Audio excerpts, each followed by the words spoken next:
Dans cette vidéo, vous allez découvrir en détail l'histoire de l'Olympique de Marseille.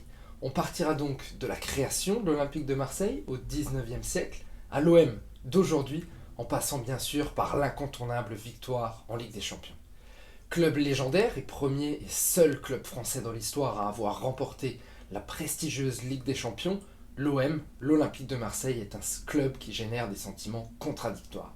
Entre passion hors du commun et haine, l'Olympique de Marseille est sans aucun doute l'un des clubs français les plus marquants du XXe siècle. En plus, dans la dernière partie de cette vidéo, je vous donnerai 3 anecdotes sur l'histoire de l'Olympique de Marseille.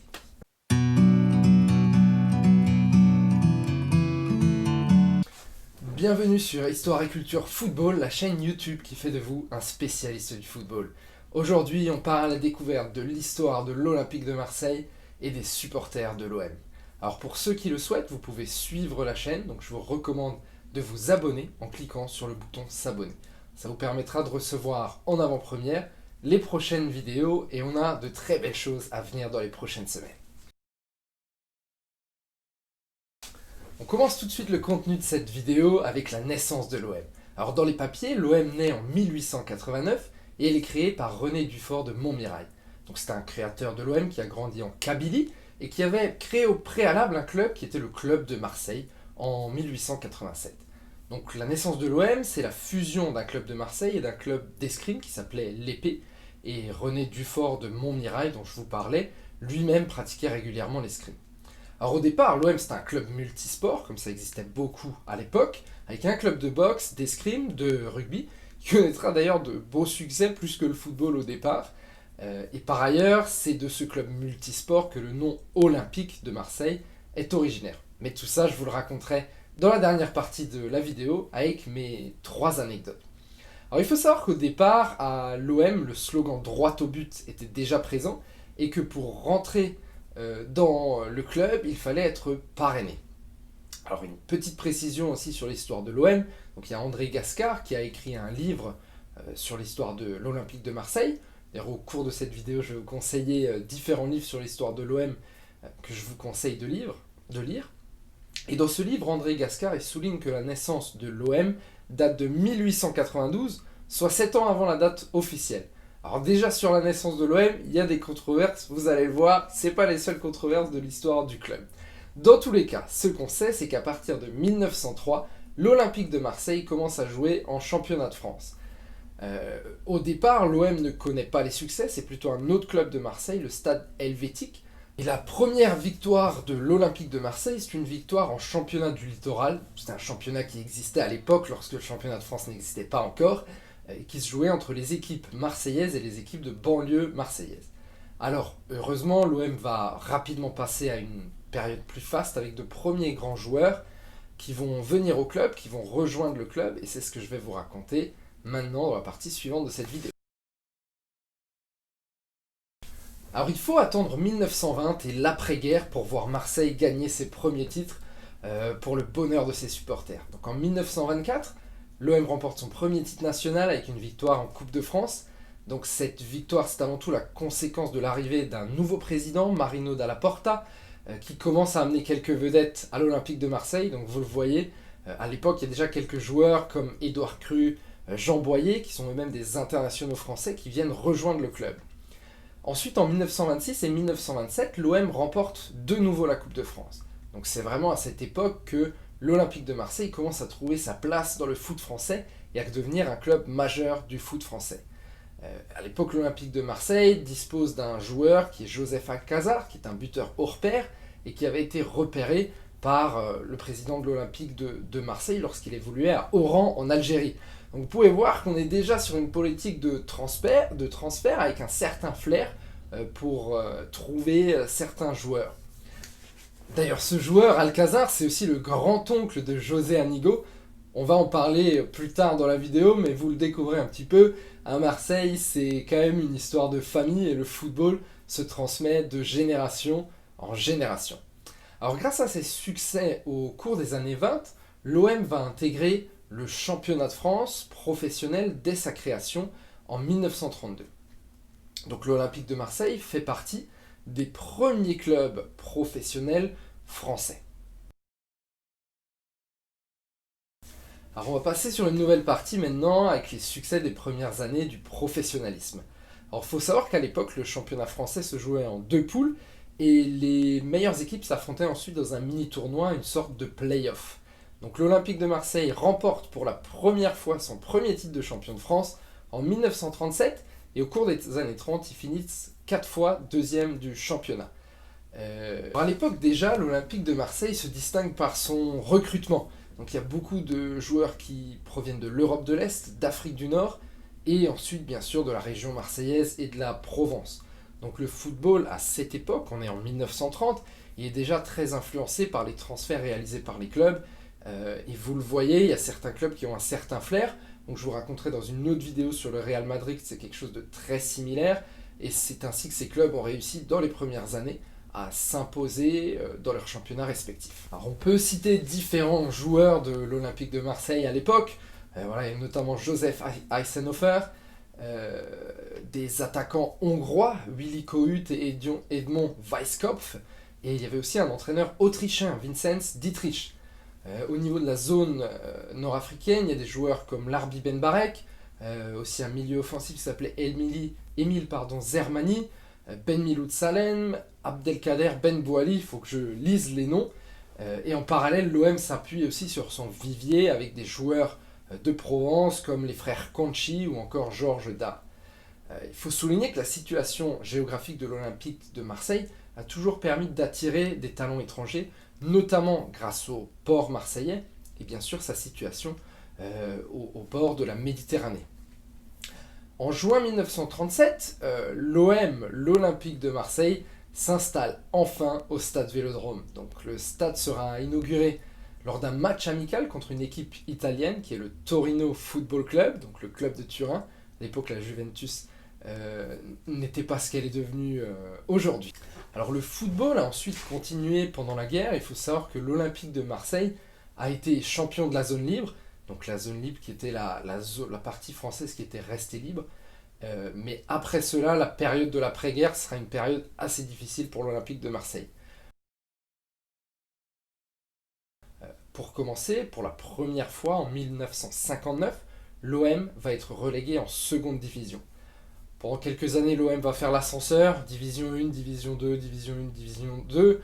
Les coachs s'enchaînent, alors il y a un coach brésilien, un coach barcelonais, ensuite un français, et en 1964, l'OM a même failli être relégué en division 3, donc rien à voir avec ce qu'on connaît aujourd'hui.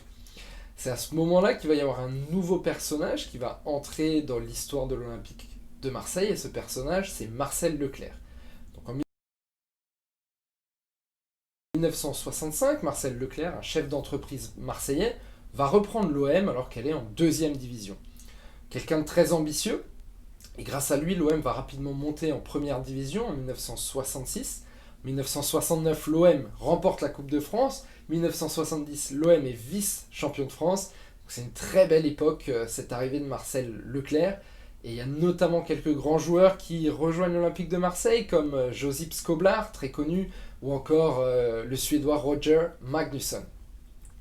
Finalement, en 1971, l'OM va même remporter le championnat de France, qui lui permet de jouer la Coupe d'Europe, l'ancêtre de notre Ligue des Champions. Donc la saison 1971, ce sera une très belle saison pour l'OM, puisqu'il remporte aussi la Coupe de France.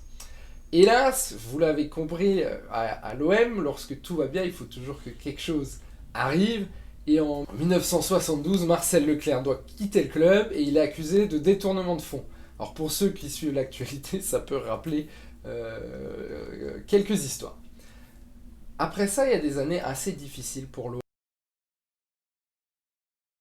Donc à partir de 1973, l'OM enchaîne les saisons moyennes. Alors il y a bien sûr quelques gros transferts. Un transfert à l'époque de Paulo César pour 600 000 euros, ou encore celui d'un attaquant brésilien, Jairzinho. Mais hélas, l'OM, ça ne suffira pas et connaîtra quelques saisons irrégulières. Ils sont quand même 2e en 1974, 9e en 1976. C'est pas horrible, mais ce n'est pas les années de Marcel Leclerc. Et pire encore, en 1980, l'OM est relégué en deuxième division. Alors c'est à ce moment-là qu'en deuxième division, l'OM décide de mener une politique pour mettre à profit son centre de formation. Donc c'est la fameuse équipe des minots.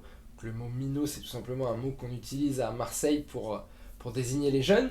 Et à l'époque, il y a des joueurs comme Eric Dimeco, José Anigo, Marcel de Falco ou encore Jean-Charles de Bono, qui sont des joueurs qui vont commencer à jouer à l'Olympique de Marseille et qui ont été formés au club. Alors finalement, en 1983, l'OM retrouve sa place en Division 1 grâce à une saison particulièrement prolifique en but, avec une attaque composée du Sénégalais Sarr Boubacar, d'un joueur qui s'appelait Marc Pascal et d'un Serbe Žarko Obradović. Alors chacun, ils ont inscrit, il me semble, 25, 23 et 26 réalisations. Donc c'est à partir de ce moment-là que les années les plus fastes de l'histoire de l'OM vont commencer, et c'est ce que je vais raconter maintenant et je suis sûr que ça va vous plaire. Alors, n'oubliez pas qu'en fin de vidéo, je vous donnerai 3 anecdotes sur l'histoire de l'OM, mais pour l'instant, on va passer à l'arrivée de Bernard Tapie au club, qui est probablement un des moments et une des périodes les plus marquantes de l'histoire de l'OM. Alors, vous l'avez compris, je l'ai raconté un petit peu avant avec Marcel Leclerc, l'Olympique de Marseille, c'est un club qui a aussi été très influencé par ses présidents, qui ont très souvent eu du flair pour des transferts et surtout qui ont été très ambitieux. La période la plus faste de l'OM, jusqu'à aujourd'hui, c'est la période qui coïncide avec l'arrivée de Bernard Tapie, qui était un entrepreneur d'origine marseillaise. Alors c'est en 1986 que Bernard Tapie prend les rênes de l'Olympique de Marseille. Donc au départ, Bernard Tapie est quelqu'un de très ambitieux, il annonce dès le début dans la presse qu'il veut remporter la Coupe d'Europe. Bernard Tapie, c'est quelqu'un qui a connu de nombreuses réussites entrepreneuriales, il était particulièrement doué pour racheter des sociétés à bas prix, les faire croître et les revendre. Donc c'est notamment sous les ordres de Bernard Tapie que l'OM va vraiment devenir un club moderne, malgré quelques côtés troubles dont je vais vous parler aussi. Alors l'OM commence dès l'arrivée de Bernard Tapie à recruter de très bons joueurs, notamment l'Allemand Rudi Völler ou encore Basile Boli, le joueur. Et en plus, il faut savoir que l'OM va réussir à signer des joueurs au nez et à la barbe d'autres clubs, donc notamment Alain Giresse, qui est piqué à Bordeaux, qui est à l'époque dirigé par Gilbert Bèze, et aussi Jean-Pierre Papin, qui a été attiré à l'OM. Alors l'histoire commence de la meilleure des manières, qu'un doublé Coupe Championnat en 1988. L'OM continue alors à recruter des joueurs comme Chris Waddle ou encore Enzo Francescoli, qui deviendra lui-même l'idole de Zinedine Zidane. Zinedine Zidane en a beaucoup parlé de ce joueur. En 1990, l'OM atteint les demi-finales de la Coupe d'Europe. Et finalement, en 1993, la délivrance, l'objectif de Bernard Tapie est atteint. L'OM devient le premier club français vainqueur de la Coupe d'Europe des clubs champions, ce qu'on appelle aujourd'hui la Ligue des champions. Cette coupe aux grandes oreilles, c'est une histoire incroyable avec une équipe hors du commun, composée notamment de joueurs qu'on connaît bien, comme Didier Deschamps, Marcel Desailly, Abedi Pelé, bien d'autres encore, on pourrait tous les citer. Et ils ont battu à l'époque le Grand Milan de Silvio Berlusconi. Hélas, l'année 1993 va se terminer de la pire des manières, et c'est ce que je vais vous raconter tout de suite.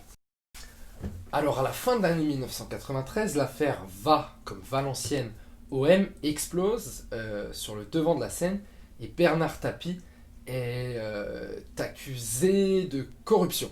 Je vous raconterai d'ailleurs à la fin en anecdote quelques petites anecdotes sur quelques petits moments racontés par les joueurs sur l'histoire de Bernard Tapie. Donc en 1994, l'OM se voit interdit de toute compétition européenne. Par conséquent, il y a un manque financier à gagner et l'OM se doit de vendre certains joueurs comme Marcel Desailly. Malgré tout, l'OM finit deuxième du championnat de France. Alors finalement, le 22 avril 1994, en raison de l'affaire VAOM, la Ligue de football décide de reléguer l'OM en seconde division, lui laissant malgré tout la possibilité de jouer la Coupe de l'UEFA sur l'année suivante. Alors forcément, les droits de télé de deuxième division sont beaucoup plus bas que les droits de télé de première division, et par conséquent l'OM va être obligé de revendre beaucoup de ses joueurs. Finalement, après ces saisons difficiles, l'OM remontera en Ligue 1 en 1996. À l'époque, ce n'était pas la Ligue 1, mais la Division 1. Et on verra un nouveau président à la tête de l'OM, puisque Bernard Tapie a dû quitter ses fonctions. C'est ce que je vous raconte maintenant. Alors, en 1996, un nouvel homme d'affaires arrive à la tête de l'Olympique de Marseille. Cet homme, c'est Robert Louis Dreyfus, qui est l'ancien président d'Adidas, qui avait été appelé à l'époque par la mairie de Marseille pour devenir l'actionnaire principal et aussi le mécène de l'OM. Donc dès l'année suivante, 1987, on commence un recrutement prestigieux avec l'arrivée du gardien champion du monde allemand Andreas Kopke et aussi de Fabrizio Ravanelli. Donc c'est vraiment une année particulière. En plus, l'OM investit sur des joueurs de talent comme Robert Pires, Luxin, les attaquants Florian Maurice, Christophe Dugarry. Donc avec cette équipe, l'OM de Roland Courbis à l'époque terminera à la 2e place du championnat à l'issue d'un sprint final face au Bordeaux d'Elibop avec à la clé une moyenne de record par match pour un dauphin. Cette année-là, l'OM atteindra aussi la finale de la Coupe de l'UEFA qui sera hélas perdue contre le Parme de Lilian Thuram. Pour les années suivantes, on va enchaîner entre de belles années avec notamment 2 finales de Coupe de l'UEFA, une perdue face à Valence à l'époque de Didier Drogba et une autre perdue face à l'Atlético Madrid d'Antoine Griezmann.